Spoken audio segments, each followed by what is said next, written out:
Les procès du siècle. Une série de rencontres imaginées et produites par le MUSEM. Cette morale ne nous convient pas. Saison 4, Oser l'utopie. Alors si on faisait un pas de côté, si on essayait autre chose. Réunissant témoins, spécialistes et pièces à conviction, les procès du siècle appellent à la barre les forces qui mettent en tension nos sociétés contemporaines et ouvrent un espace d'échange citoyen. Ça pourrait provoquer un tremblement de terre terrible. Cette 4e saison propose d'explorer les utopies concrètes et réelles, les nouveaux modèles à inventer pour avancer vers plus de démocratie, plus d'écologie, plus de solidarité. The world is waking up. Pour vivre mieux, ensemble. And change is coming, whether you like it or not. Les procès du siècle, saison 4. Oser l'utopie. 16 épisodes enregistrés en public dans l'auditorium du MUSEM. Épisode 16. L'amitié. Faire commun autrement. Avec Alice Rebaud, Céline Sciamma et Nora Hamadi à la modération. Bonsoir à toutes et tous, comment ça va ? Vous avez l'air super en forme. C'est le soleil qui produit ça chez vous ? Après une semaine de pluie ? Hein, on le sent, hein ? Qui est venu entre amis ce soir ? Oh. Ah ouais, ah, vous êtes en force, hein ? Qui ici a déjà dit « je t'aime » à ses amis ? Ah oui, aussi. Eh bien, écoutez, c'est de vous dont on va parler ce soir. L'amitié, ce sentiment empli d'amour qu'on est censé avoir jeté aux orties une fois l'enfance et l'adolescence enterrées. On devrait attendre et se mettre à disposition de son prince charmant ou de sa princesse, ça dépend où on se situe. Oui, parce qu'on est ici forcément dans un schéma qui est dicté par l'imaginaire de Walt Disney, qui se termine toujours par le sacro-saint. Ils vécurent heureux et eurent beaucoup d'enfants. Mariage, famille, charge mentale. Hein, imaginez le triptyque auquel est condamné Cendrillon, Blanche-Neige, Réponse et toutes les autres. Alors, est-ce qu'il faut en finir avec le prince charmant et la mythologie qui entoure la famille nucléaire ? Pourquoi est-ce qu'on a relégué l'amitié ? Et si nos amis étaient finalement l'amour de notre vie ? Comment ce lien qui dure depuis bien plus longtemps souvent qu'un mariage a-t-il été à ce point souillé, nié, qu'il nous aura été retiré il y a 5 ans, jour pour jour ? Vous vous souvenez ? Vous vous souvenez qu'il y a 5 ans, on a été confinés ? Et voilà, exactement. Alors, est-il à ce point dangereux, ce sentiment ?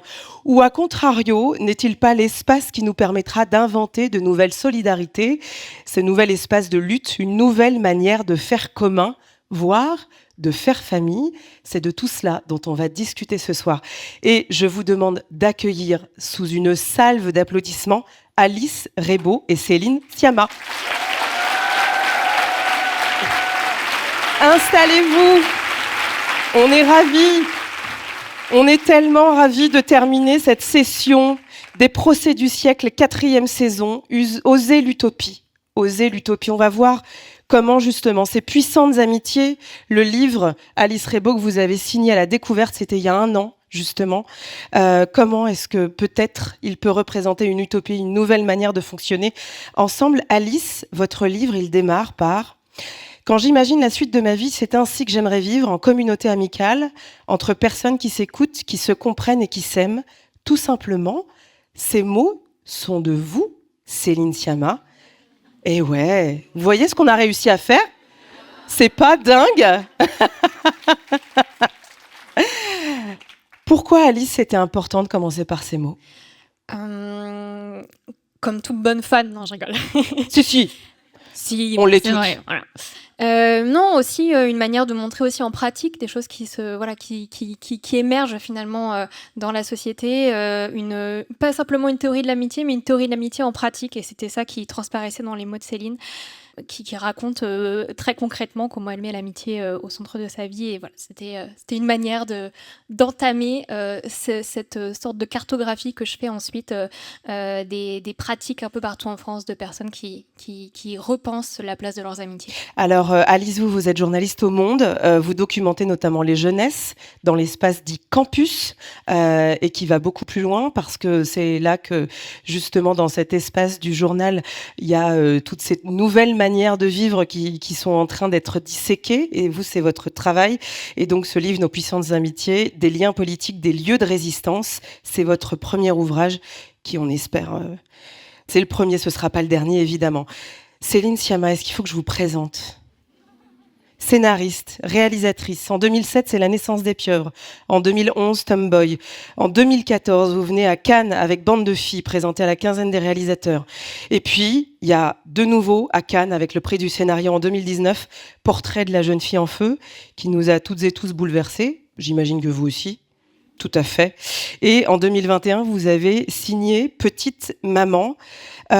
Pourquoi, Céline Sciamma, l'amitié est pour vous cet espace que je viens de décrire en lisant cette première phrase du livre d'Alice ? Alors déjà, quand j'ai ouvert le livre d'Alice, je pensais pas tomber sur moi. C'est nul ce livre. Qu'est-ce que c'est que cette personne ? Mais qu'est-ce qu'elle raconte, cette dame ? Et surtout, je me suis dit, mais j'ai dit ça ? Je l'ai dit, mais pas dans le sens, bien sûr que ça m'étonne pas que je l'ai dit puisque je le pense, mais ça m'avait étonné de l'avoir dit comme si c'était un peu une chose intime. Et je me suis dit, ah oui, j'avais fait mon coming out à ce moment-là. Et justement, c'était après, c'était en 2021, je crois que c'était à ce moment-là. Oui, c'était après Portrait, ouais. C'était après et c'était au moment de Petite Maman, et c'était après justement le Covid et les confinements qui m'avaient poussé à faire ce film et qui m'avaient aussi complètement radicalisé politiquement et fait prendre conscience qu'effectivement mon modèle affectif réel, concret, c'était de solidarité, de soutien, de toucher. Toute l'ocytocine dans ma vie provenait de mes amis, et que finalement en étant privée, je me le suis formulé, et je l'ai d'autant plus politisé jusqu'à effectivement en faire une parole publique. Alors justement, est-ce qu'on peut définir, Céline Sciamma, c'est quoi l'amitié ? Bon courage. Vous avez 2 heures. C'est un amour, c'est une forme d'amour qui a le bénéfice de pouvoir se multiplier, et donc qui est désirable. C'est pas exclusif, donc. Voilà, moi ce que je trouve formidable dans le fait d'aimer l'amitié, c'est que vous pouvez toujours dire, vous pouvez toujours espérer rencontrer un nouvel ami, quoi. Et ça, le fait qu'il y ait toujours de la projection dans des sentiments futurs, des personnes futures, me semble une dynamique unique à l'amitié, parce que si vous êtes amoureuse ou amoureux de quelqu'un, ça serait un peu du sabotage que de rêver sans cesse à d'autres amours. L'amitié a cette générosité d'être à la fois une chose et puis de pouvoir s'incarner, et donc de pouvoir durer. On peut vivre des amitiés très longues et puis aussi des coups de foudre, des amitiés éphémères, et donc il y a toujours cette promesse d'amour futur. Mais ce qui est terrible là-dedans, ce qui est terrible, je sais pas, vous utilisez le terme d'amour. Oui. Sauf que l'amour, ça nous renvoie à quoi ? Au couple, à la dimension exclusive en fait de ce choix d'être dans une forme de famille, voilà, d'exclusivité. Est-ce que ça veut dire, Alice, c'est le terme que vous utilisez dans votre livre, qu'il y aurait eu une forme d'OPA sur l'amour ? Très clairement, le couple romantique, ce duo, voilà, qui est censé fonder la famille biologique, etc., a fait vraiment une OPA sur ce terme d'amour, et alors même que je crois qu'il y a dans nos relations amicales une vraie forme d'amour qui s'expérimente.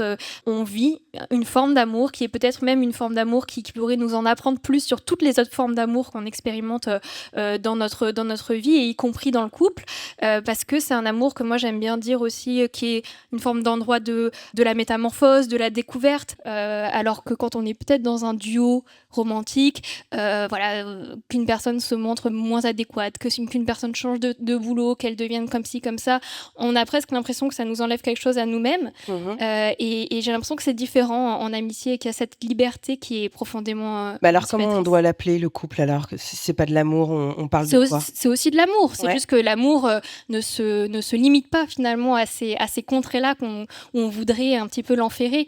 C'est que l'amour, c'est une forme d'action, c'est une forme d'attention à l'autre, une forme de soin, et je vois pas pourquoi du coup on ne pourrait pas utiliser ces termes-là pour l'amitié. Céline ? Je pense que c'est une expérience de soi aimant qui est extrêmement aussi, comment dire, bonne pour la vision de soi. Alors que les expériences de soi aimant dans l'amour romantique, y compris parce qu'elles sont encodées dans des idées de passion, des idées de possession. Moi, je sais que comme amie, la façon dont j'aime comme amie, vraiment, elle est un laboratoire pour aimer plus large. C'est-à-dire que le fait de mettre l'amitié au centre de mon projet affectif, ça fait aussi de moi une meilleure amoureuse. Oui, C'est mais certain. pour autant, on peut très bien se dire aussi qu'il peut y avoir des amitiés toxiques, que l'amitié, il peut y avoir des rapports de domination aussi, des formes d'emprise. Ah oui, bien sûr. C'est sûr que tous les schémas névrotiques, des traumas de la famille nucléaire, enfin, de fait de créer des hiérarchies, le fait d'être dominé quand on est enfant, le fait de pas avoir son autonomie, etc. Ça crée ensuite des névroses affectives qui peuvent tout à fait se déployer dans l'amitié. Mais elles sont les conséquences de cet amour conjugal en réalité et de ces maltraitances. Là où justement exercer l'amitié peut permettre de soigner aussi ces blessures-là et donc d'aimer mieux en général, quoi. Mais comme laboratoire, ça nous permet plus de souplesse, plus de jeu. Et donc, tout ça, c'est une éducation sentimentale plus large. Et c'est des laboratoires qui permettent de nous expérimenter aimant et donc ensuite de se connaître aimant et donc ensuite de mieux aimer. Et je pense que dès l'enfance, c'est le cas, puisque dès l'enfance, la grande autonomie affective qu'on a enfant, c'est l'amitié. Et c'est là qu'on sent notre cœur et qu'on sent comment nous, on aime très personnellement, en fait. Et donc, le fait de l'explorer toute la vie, c'est évident que ça peut par ailleurs faire, alors, soit couper certains liens, mais nous débarrasser des formes d'amour toxique qu'on peut même appliquer à l'amitié parce qu'on est un peu éduqué dans des schémas qui nous rendent un peu... Oui, patriarcaux. Voilà. On va le poser. Il y a des contrats sociaux, l'hétéropatriarcat fait du mal à nos cœurs et globalement l'amitié, qui n'est pas encodée socialement, nous permet d'expérimenter plus de liberté, quoi. Mais vous l'avez dit, hein, c'est quand même cet espace, l'amitié, qu'on a tendance à renvoyer vers l'enfance, vers l'adolescence, et puis il y aurait un moment où, de facto, il faut abandonner ces espaces-là parce que c'est pas sérieux quand même. C'est pas la temporalité. Il faut se ranger, quoi. Il faut se caser. Oui, tout à fait. D'ailleurs, rangez-vous, s'il vous plaît. C'est ça. Rangez-vous et devenez un adulte sérieux.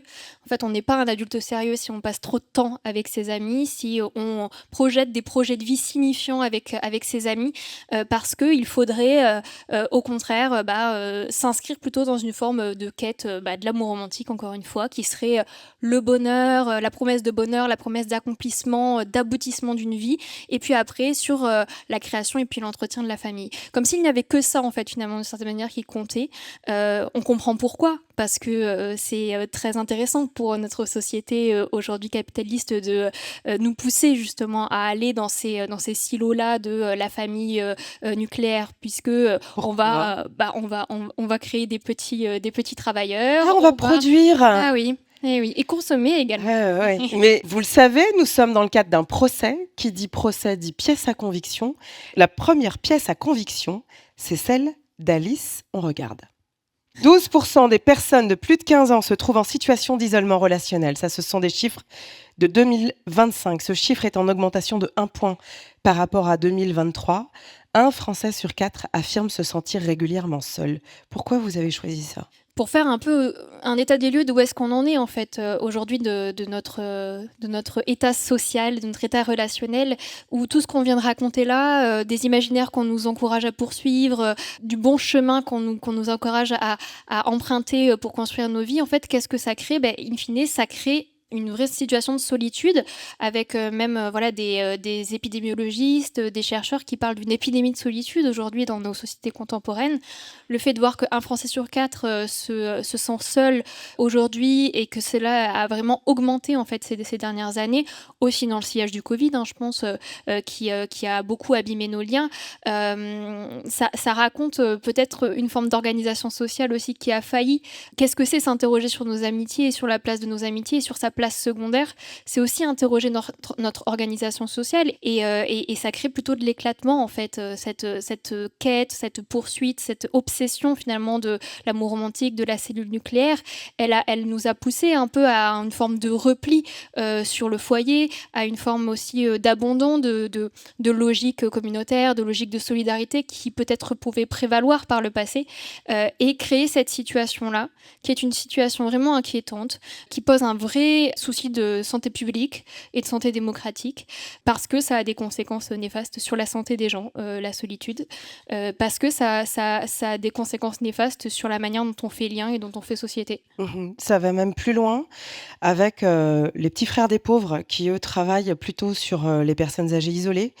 En 2021, un chiffre, moi, m'avait marqué, 1 demi-million de personnes sont en état de mort sociale, selon les petits frères, c'est-à-dire sans ou quasiment sans contact avec les différents cercles de sociabilité, familiale, amicale, voisinage, réseau associatif. Et cette année, là, en janvier, ils se sont lancés aussi sur la question des morts solitaires. On estime, alors il n'y a pas de chiffres, contrairement à certains de nos voisins, mais on estime qu'on retrouve 2 personnes par mois qui meurent seules, parfois plusieurs semaines, plusieurs mois, voire plusieurs années après leur décès.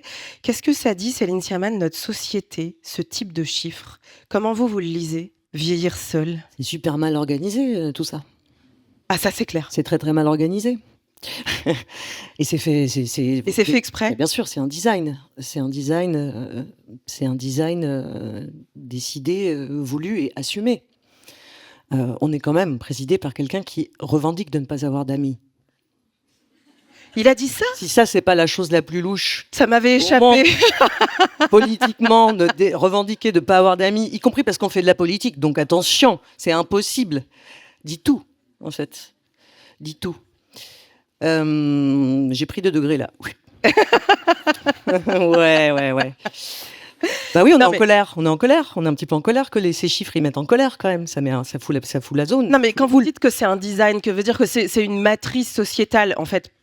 Est-ce qu'on peut véritablement... Je veux bien qu'on dise beaucoup de choses de nos gouvernants. Est-ce qu'on peut véritablement dire que l'objectif de nos gouvernants aujourd'hui dans nos sociétés productives, c'est de se dire on va laisser les gens crever tout seuls? Non, mais c'est une conséquence de ces politiques que les gens crèvent seuls. Et le fait de pas valoriser d'autres liens. Déjà dans les imaginaires, Friends, la plus grande série sur l'amitié, c'est une série sur le renoncement à l'amitié. Oui, parce qu'à la fin, c'est quand même des personnages qui laissent les clés d'appartement, qui vont tous vivre leur vie d'adulte, sachant qu'en plus toute leur amitié était pourrie par des scénarios romantiques. On sait que Ross, il n'était pas là pour l'amitié, quoi. Exactement. Et Chandler non plus, et Joey non plus. Donc, ce que je veux dire, c'est que... Et donc, on a toute une génération, et Netflix l'a racheté, donc plein de gens qui sont en train de regarder comme ça cette espèce de passage à l'âge adulte comme un rituel vers plus de solitude.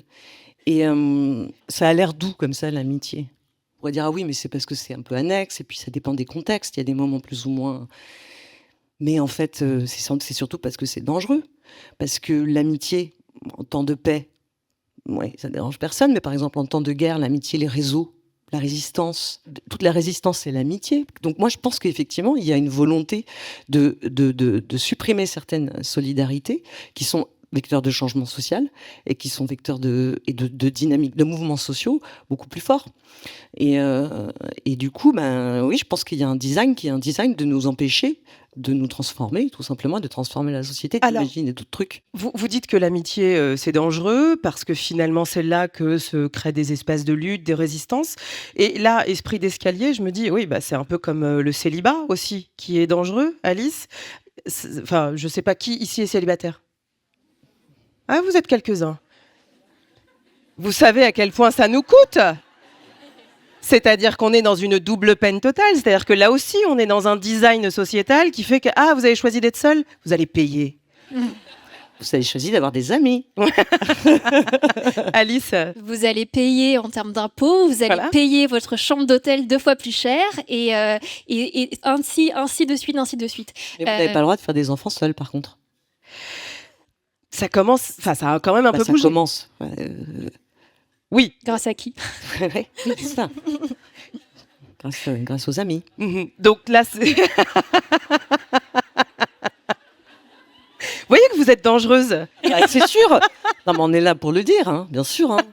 C'est extrêmement dangereux, extrêmement attirant du coup aussi. Oui, mais évidemment. ça veut dire qu'il faut clairement en finir en fait avec le mythe du prince charmant. Il faut tuer la famille là, Alice. C'est ça que ça veut dire. Je sais pas si j'appelle vraiment à tuer la famille non plus, parce que... Allons-y. Non, vous allez voir pourquoi.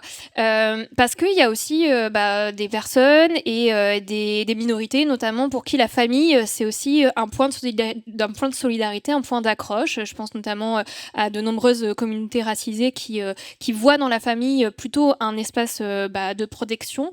Donc, j'appellerai pas forcément à bannir la famille. Moi, ce que j'appelle à faire, c'est plutôt à se dire, est-ce qu'on n'a pas d'autres possibles? Est-ce qu'on ne peut pas se permettre en fait de désirer d'autres choses? Est-ce qu'on ne peut pas offrir des protections, des possibilités pour d'autres schémas? Et à l'heure actuelle, on ne nous propose qu'une seule possibilité. Alors même qu'en réalité, dans les faits, il y a de plus en plus de personnes qui sont célibataires en France. Il y a de plus en plus de familles monoparentales. Il y a de plus en plus... En réalité, en fait, la famille nucléaire qui nous est présentée comme le modèle universel, naturel... Elle est finie. En fait, elle est déjà morte. Elle est déjà morte. Donc, qu'est-ce qu'on fait? Mais justement...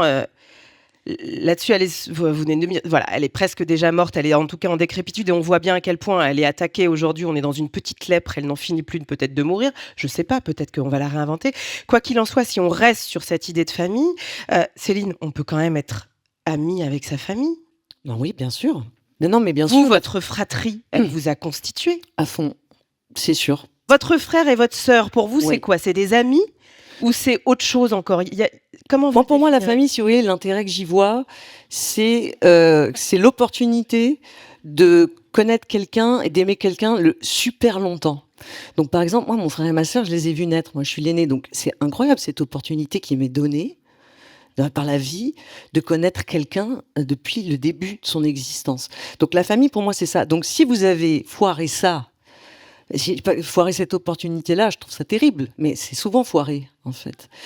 Ça arrive régulièrement quand même notamment les parents hein. Donc foirez pas ça. Hein. Non, mais je veux dire non, mais bon, ça arrive parce que parfois on choisit pas et tout. Moi, je comprends. Moi, j'ai pas de famille, j'ai pas d'enfants, etc. Donc je juge rien du tout. Je dis juste que cette opportunité-là, en tant qu'enfant, de grandir avec d'autres enfants et de grandir ensemble pendant des années et des années. Donc moi, j'en suis à plus d'une quarantaine d'années avec mon frère et ma sœur. Bon, bah oui, je trouve ça une opportunité géniale, si vous voulez, de faire cette communauté. Et il y a plein de modèles de communauté qui peuvent exister. Et souvent aussi, c'est des modèles de repli. Donc heureusement qu'il y a tous ces espaces affectifs qui peuvent justement, non pas se réinventer, mais je veux dire se vivre tels qu'ils sont. En fait. Ce que j'entends dans ce que vous dites, c'est qu'il faudrait finalement, toutes les deux, créer une forme d'horizontalité et arrêter de hiérarchiser entre des espaces qui seraient communs, admis, mis en avant par nos sociétés et les autres. Mais alors justement, comme pour tout procès, il y a une commission d'enquête. Et pour cette commission d'enquête, j'appelle à la barre notre premier témoin. Alors en fait, c'est une bande de témoins. Nous sommes Cathy et Laure, nous sommes amies depuis plus de 20 ans. On a une grande confiance l'une envers l'autre. Mais depuis 2-3 ans, on sentait que notre relation se dégradait. On avait l'impression de ne plus se comprendre avec l'évidence des premiers temps. Pourtant, on était convaincus que notre amitié nous importait réellement. Alors, plutôt que de se perdre, on a décidé de consulter une psy spécialisée pour les couples. Elle a trouvé ça super qu'on vienne en pensant que ça valait le coup d'essayer quelque chose. Bah oui, pour nous, c'était une évidence.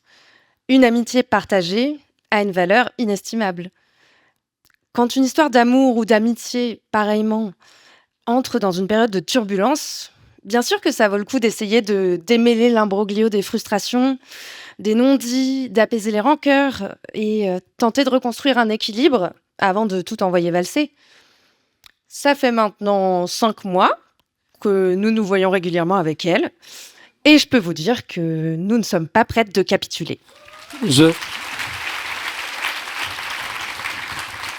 suis Victor. Il y a 2 ans, j'ai reçu un appel de mon ami Nadège Elle me disait qu'elle constituait un petit groupe de ses amis proches pour la soutenir dans l'épreuve qui l'attendait. On lui avait diagnostiqué un cancer du sein et elle ne voulait pas annoncer cette nouvelle à la cantonade afin de ne pas devenir du jour au lendemain, aux yeux de tous, seulement une malade. Mais elle ne voulait pas non plus garder cela pour elle, comme un secret pesant. Alors elle s'était décidée à constituer une garde rapprochée de quelques amis sûrs. Moi aussi, elle m'a appelée. Nous n'étions pas beaucoup, 5 ou 6. Nadège voulait pouvoir compter sur nous, partager avec nous des nouvelles de son traitement, bien sûr, mais aussi la liberté de rester légère, tout en nous sachant attentifs. Cette confiance nous obligeait, et nous avons pris au sérieux le rôle qu'elle nous confiait. Le cancer de Nadège avait été pris à temps, elle a bien supporté l'opération et la chimio, et aujourd'hui, elle est sortie d'affaires. Avec elle, et entre nous aussi, un nouveau lien s'est créé. J'ai l'impression que parfois l'amitié apparaît évidente, naturelle, accessible à chacun de nous. En fait, je crois pas. Je crois qu'elle est même plutôt rare. Enfin, moi, en tout cas, j'ai qu'un seul ami. Ça s'est trouvé comme ça, par hasard. Bah, par exemple, avec qui je peux m'autoriser à être vraiment moi-même? Bah, avec lui. Parfois, elle m'agace un peu. Bah, qui j'invite pour une fête ou pour célébrer? Ben, lui. J'aime quand elle se moque de moi. Et qui j'appelle pour me plaindre? Lui. Parfois, elle me manque. Avec qui je peux rigoler? Ben, lui. Et qui me console? Ben, lui. C'est bien, il n'y a pas d'engagement. Bah oui, et puis, qui je peux appeler 3 fois par jour? Bah, évidemment que c'est lui. J'aime quand elle me laisse tranquille. Et puis, bah, sur qui je râle, évidemment, c'est lui. Et quand ça va pas, c'est elle que j'appelle. Et puis, à qui je peux dire ah non, moi, ce soir, je suis crevée, moi, je sors pas. Hein, non. Bah, c'est à lui. Hein. On fera jamais l'amour ensemble. Et avec qui je peux rester silencieuse pendant des heures? Avec lui. Ce serait donc ça, l'amitié? Je suis une alliance, un anneau doré qui, après avoir été porté par une femme mariée, a embrassé le destin d'un autre amour. Je suis devenue le symbole de l'amitié de 5 amis. Anna, Sarah, Rim, Charlie et Eva. La règle était simple. Me portait, pendant un temps, celle qui avait alors le plus besoin de se rappeler de leur lien d'amitié. Me voilà passée, de main en main, au gré des étapes de vie de ces 5 amis. Un jour, Sarah nous a dit qu'elle n'aurait plus besoin de moi, car elle allait fonder une famille. À la place que j'avais parfois occupée, brillait la bague, offerte par son fiancé. J'ai donc voyagé pendant un temps avec les autres. Mais Sarah est revenue avec le cœur brisé. Son mari ne voulait pas être père et c'était un drame pour elle. Alors Anna a exprimé la même douleur. Elle aussi souhaitait un enfant, mais elle ne voulait pas être en couple. La blague est sortie de la bouche d'Eva. Et si vous le faisiez ensemble, cet enfant, on serait toutes ces tatas? La blague devint une idée, l'idée un rêve, puis le rêve devint réalité. Aujourd'hui, l'inscription gravée en mon intérieur a changé. Au lieu du prénom des époux, figurent les noms des 5 amis et de l'enfant, né de leur amitié. Vous savez, moi, mes 3 meilleurs amis, c'est mes ex. En tout cas, les 3 ex qui ont le plus compté pour moi. L'un d'eux, j'ai même vécu 16 ans avec lui. C'est pour dire. Quand il m'a quittée pour une autre femme, j'ai pris la décision de rester amie avec lui. Si j'avais vécu tant de belles choses avec lui, c'est que c'était un super mec. Et ce n'était pas pour une blessure d'orgueil que j'allais me passer de son amitié.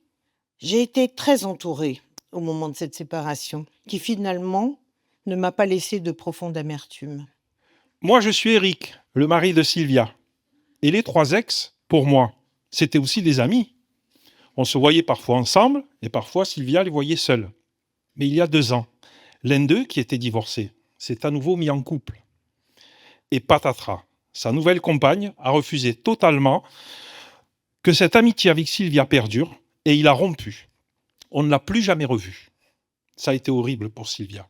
Et en plus, elle ne se sentait pas du tout accompagnée dans cette épreuve, par sa famille, ses amis. Quand elle en parlait, personne ne semblait attacher de l'importance à cette séparation, qu'elle vivait, elle, comme un déchirement. J'ai vraiment dû l'aider à se réparer.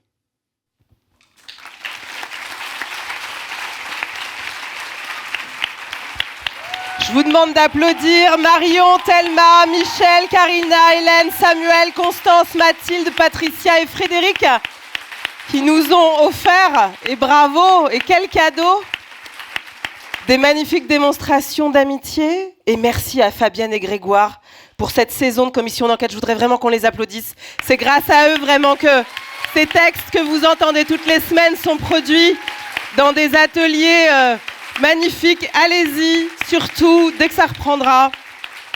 Qu'est-ce qui résonne dans tout ce que vous avez entendu? Ah, plein de trucs. Est-ce que vous iriez chez le psy? Est-ce que vous avez déjà vécu des ruptures amicales? Est-ce que vous vous êtes posé la question de la coparentalité? Ouais, tout. Dans le psy, non. Pas pour l'instant. Dans le futur, c'est une bonne idée, je trouve. Mais l'idée que c'est aussi un lien auquel on peut travailler, dans lequel on peut se projeter dans le temps, dans lequel on peut se projeter vieillir. C'est aussi le commun de toutes ces histoires. C'est que c'est des liens qui se transforment. On n'a que des liens qui se sont transformés. Certains s'arrêtent. Et on voit comme c'est tragique qu'il n'y ait pas la capacité de continuer à transformer les choses, quoi. Donc le fait de s'investir dans ces amitiés et de politiser ces rapports affectifs, quand tu disais qu'est-ce qu'on fait, mais du coup qu'est-ce qu'on fait, faut tout politiser, quoi. Globalement, faut être conscient de ce qu'on veut, de ce qu'on va chercher, de ce que ça provoque, des impacts. Mais ça veut dire quoi, politiser? Ça veut dire juste prendre conscience de ce que on fait, de ce que cette action-là a comme conséquence dans l'espace dans lequel on est. Dire, pour moi, c'est important, les amitiés. Donc, par exemple, non, je ne vais pas privilégier, je ne vais pas plus voir mon ami parce que toi, tu es jalouse ou parce que toi, tu es jaloux. Je ne vais plus. Enfin, c'est comment dire, c'est avoir des convictions auxquelles on croit, auxquelles on se tient, et d'essayer de vivre au niveau de ces convictions, en fait, tout simplement. Et je sais pas ce que vous en pensez, mais je crois qu'on nous apprend pas tellement à justement entretenir nos amitiés, à en prendre soin. Ça a fait rire tout le monde, cette histoire du psy. En fait, c'est vrai. Pourquoi il n'existe pas de psy de l'amitié?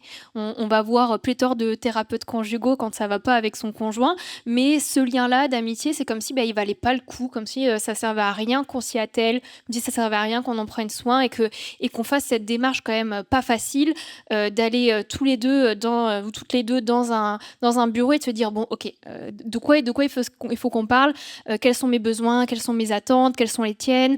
Et je crois qu'on gagnerait beaucoup en fait finalement à pouvoir se permettre d'entretenir ainsi nos liens, de leur offrir, moi ce que j'entendais aussi dans les témoignages, de leur offrir aussi des rites. C'est ce que ces personnes font avec cette alliance par exemple, recréer en fait consciemment, et ça demande beaucoup de travail, ça demande beaucoup d'imagination, de créativité, mais recréer des rites à des liens qui n'en ont pas, auquel la société n'a pas pensé, et leur offrir un espace où ils existent et où on leur dit vous valez le coup en fait, vous valez le coup qu'on s'emmerde un petit peu quand même. Oser l'utopie, c'est le titre de ce qui fait qu'on est là ce soir. J'appelle à la barre Mireille Jacotin, conservatrice en chef du patrimoine, responsable du pôle vie publique au MUSEM. Bonsoir à toutes et à tous. L'ami reste celui auprès duquel n'existe en réalité nul enjeu. Aucun enjeu de séduction, aucune rivalité, simplement une connivence intellectuelle et sensible. On se comprend à demi-mot, parfois même le silence suffit. Une habitude rassurante dans un monde qui s'agite, qui va n'importe comment, car l'amitié constitue une forme d'apaisement, une stabilité et une permanence.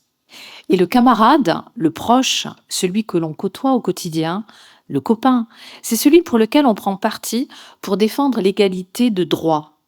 Travailleurs, travailleuses, lancé d'emblée Arlette Laguillet pour ses discours politiques, slogan qui paraît aujourd'hui un tantinet ringard, mais qui conçoit une égalité constituée au quotidien par le fait de devoir affronter chaque jour le même monde du travail. C'est le sens du slogan porté sur cette banderole récemment acquise par le MUSEM et qui date du milieu des années 1970. Dans cette décennie-là, à Marseille, le racisme et la solidarité s'affrontent, comme cela est magistralement développé dans le polar noir de Dominique Manotti, intitulé Marseille 73, paru en 2022. L'affiche du MUSEM à gauche renvoie à la grève menée dans les fabriques de tuiles, aux Tuileries donc, en 1979, et témoigne de deux réalités sociales distinctes qui frappent les ouvriers qui s'y côtoient chaque jour. En 1972, en effet, les circulaires Marcellin-Fontanet avaient été promulguées pour associer à un contrat de travail et une attestation de logement décent un titre de séjour pour les travailleurs immigrés. La perte de l'emploi entraînait de facto à la fois perte du logement et perte du titre de séjour, et contribuait à créer un statut de sans-papiers. En dépit de leur annulation par le Conseil d'État en 1975, ces circulaires avaient engagé une précarisation nouvelle pour les seuls travailleurs de nationalité étrangère. C'est la raison pour laquelle le texte de cette banderole nous intéresse ici tout particulièrement. Deux symétries y sont envisagées. D'une part, une égalité avec la logique travail égal, salaire égal, pour une entité englobante définie comme ouvrier français immigré, et d'autre part, un slogan conçu comme un texte bilingue arabe-français qui permet l'intercompréhension et affiche une seconde parfaite égalité.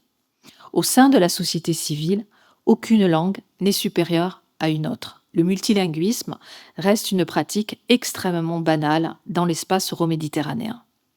La banderole ne porte ainsi aucun autre signe de rattachement à un syndicat ou à un collectif.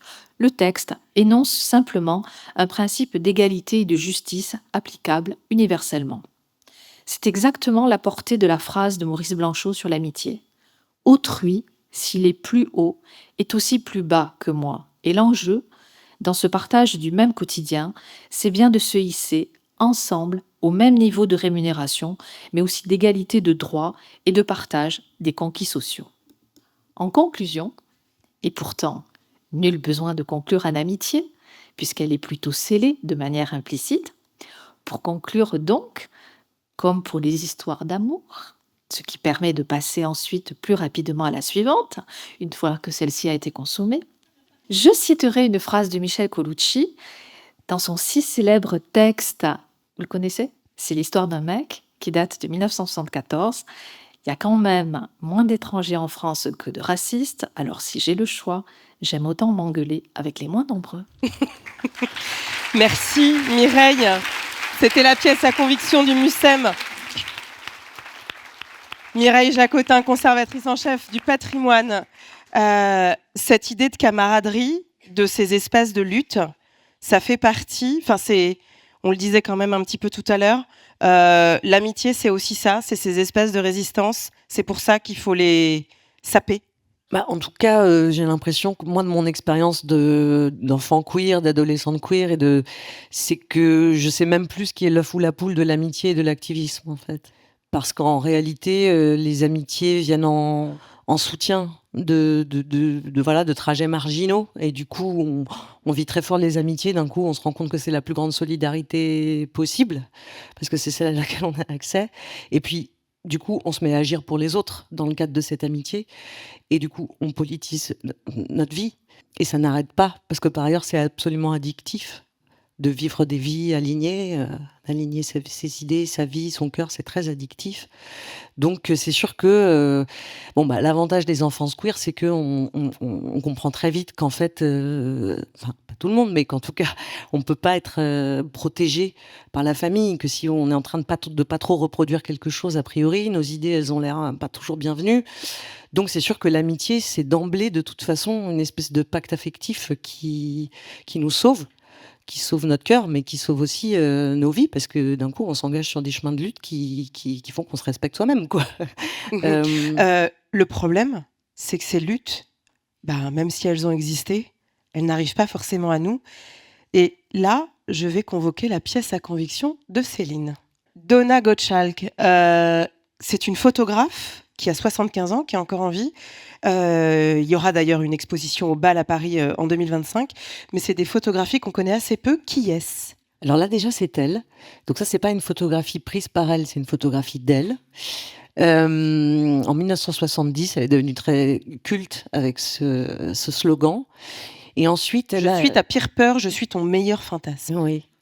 Et ensuite, elle a documenté des communautés, la vie en communauté lesbienne dans les années 70 et 80. Avant tout, dans la volonté de créer une archive, ces images, elle ne les a jamais montrées avant 2019. Et aujourd'hui, elles sont, à la faveur notamment du travail des galeristes, il va y avoir une exposition. Et donc, c'est notre histoire. C'est justement ces utopies concrètes qui ont été traversées, vécues et aujourd'hui transmises. Alice, ça renvoie cette dimension de silenciation, d'invisibilisation de ces trajectoires, de ces communautés de femmes. Alors pardon, peut-être que je vais faire un gap énorme, au fait qu'on a brûlé des sorcières, au fait que ces communautés-là, elles ont déjà préexisté, que ces amitiés, notamment féminines, elles ont existé, mais qu'on les a détruites, arrachées, piétinées. Pourquoi ? Ça arrange bien finalement d'avoir arraché la page et que ça reste une histoire oubliée, parce que déjà d'une part on peut passer sous silence tout ce qui naît en fait finalement à la fois de ces communautés, des amitiés féminines au travers du temps, des solidarités qui en ont émergé, des solidarités même très politiques parfois de ces femmes ménagères qui par exemple ensemble créaient des révoltes populaires contre la cherté des prix, qui ensemble dans les lavoirs se donnaient des tips de solidarité contre les maris violents. En fait, tout ça, si ça a été silencié, c'est aussi pour dire déjà que les femmes ne seraient biologiquement pas faites pour l'amitié, comme on l'a entendu pendant des siècles, où en fait l'amitié était plutôt l'apanage des hommes, de la sphère masculine, avec tous les bienfaits sociaux que ça pouvait apporter par le passé. Ou alors, c'était renvoyé à un lesbianisme, forcément. Voilà, parce que les femmes ont toujours tort finalement dans leur lien entre elles. Pourquoi ? Parce qu'en fait, déjà, de se lier entre femmes, de se lier entre minorités, de s'apporter cette réassurance, ce soin, c'est déjà quelque part faire contre-pouvoir, et c'est déjà une menace à l'ordre établi. C'est ces trous de l'histoire qu'il va falloir raconter. C'est pourquoi c'est important. Mais il y a un truc qui ne mesure pas en faisant ça, en fait. Par exemple, moi, j'ai grandi dans les années 80 dans un monde pré-Internet. Donc, à l'accès à l'information, zéro. Donc, moi, j'ai inventé l'homosexualité. Oui, moi, toute seule, moi, petite fille, j'ai inventé, j'aime les femmes, etc. Je ne savais pas que ça existait. Donc, en nous transmettant pas notre histoire, qu'est-ce qu'ils font de nous ? Des inventrices. Et vous savez, ça veut dire qu'on est sans cesse obligé de le réinventer. Donc, c'est fatigant. On perd du temps. Moi, quand je vois ces photos, j'ai envie de pleurer. Quand je vois des films, que d'un coup, quand je récupère toute l'histoire du féminisme du cinéma et que je vois des films qui m'auraient aidé à vivre quand j'avais 15 ans, j'ai envie de pleurer. Ça me rend triste, c'est pas que ça me fout la pêche. Mais par contre, ils nous obligent à être des créatrices. Ils nous obligent à inventer. Du coup, on fait des films et on réinvente notre passé. Pas tant pour combler les trous de l'histoire d'ailleurs, que pour créer de la continuité. La continuité, parce que c'est les mêmes cœurs, les mêmes désirs. On a envie de courir, on a envie d'écouter de la musique, on a envie d'embrasser, on a envie d'être aimé, on a envie d'être libre. C'est pas difficile à reconstituer ça. La galère, c'est oui, les bonnes chaussures, voilà, la reconstitution historique avec les messieurs qui sont là. Est-ce que tu as bien reconstitué ?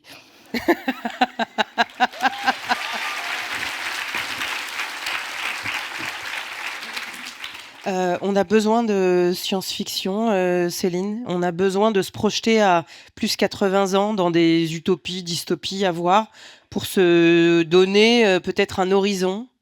Je sais pas s'il faut, en tout cas, la science-fiction, c'est toujours une façon de raconter maintenant, quoi. Donc, c'est pas nouveau, du coup, en plus, la science-fiction. Bah non, mais là, par exemple, si vous prenez Octavia Butler, elle a écrit il y a 40 ans un livre qui se passe en 2024. Bon, c'est exactement tout ce qui est en train de se passer. Il y a tout.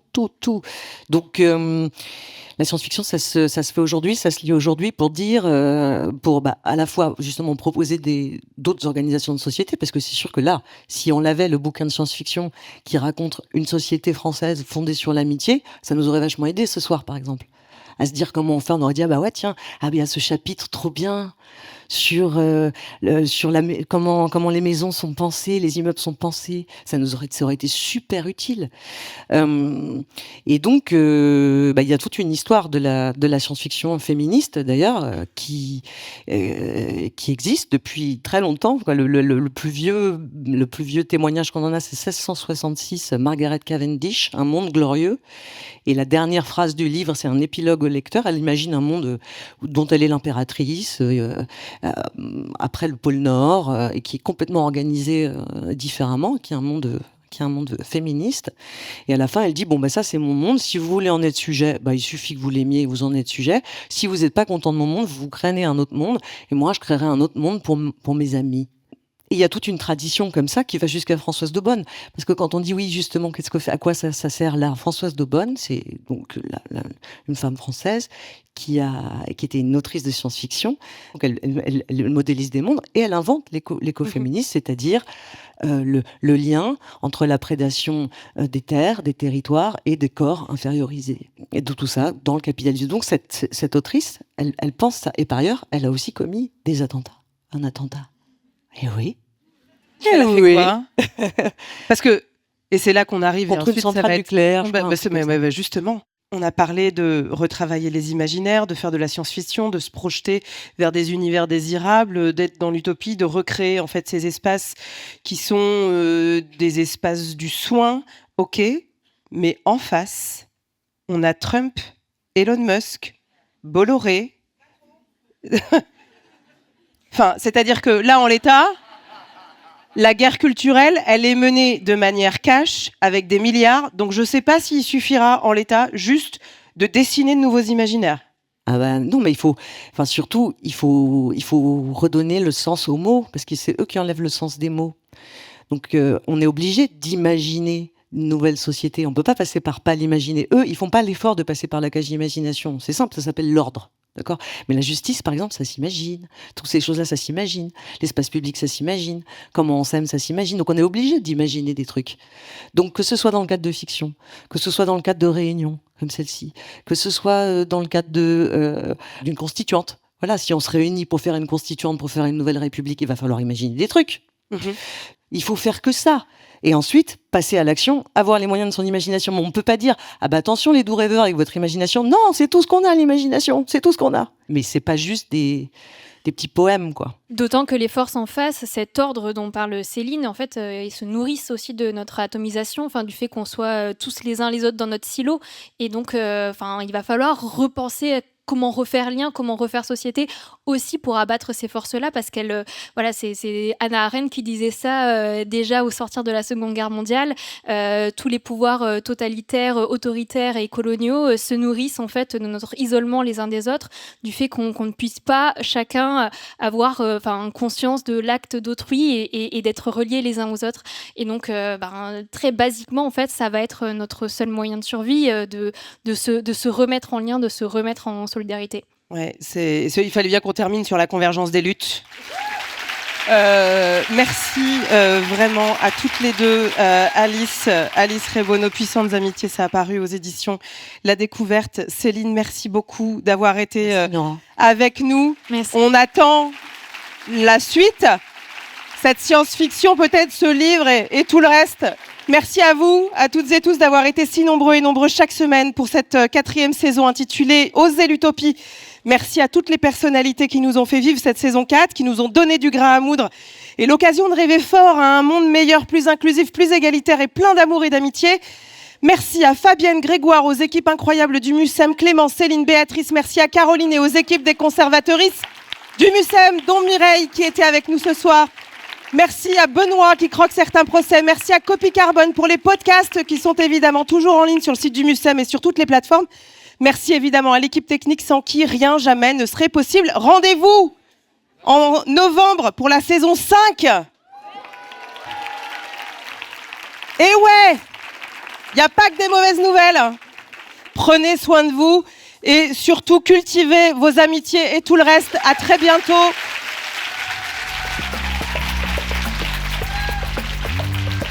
Cette séance a été enregistrée le 17 mars 2025, avec la participation d'Alice Rebaud, Céline Sciamma, Mireille Jacotin et Nora Hamadi à la modération. C'était le podcast Procès du siècle. Oser l'utopie. Une proposition conçue et mise en scène par le MUSEM. À la modération, Rokhaya Diallo, Nora Hamadi, Anne-Cécile Bras, François Saltiel, Thomas Legrand et Paloma Moritz. Pour les commissions d'enquête, Fabienne Julien et Grégoire Ingold. En partenariat avec Libération et So Good. Avec la complicité de l'Après-M et de Chcrin des Gains, journée pour l'élimination des violences faites aux femmes et minorités de genre. Réalisation, Copie Carbone. Rendez-vous sur le site du MUSEM pour plus d'informations sur la série et les pièces à conviction. Et retrouvez l'ensemble des épisodes de la saison sur votre application de podcast habituelle. Merci pour votre écoute et à très bientôt.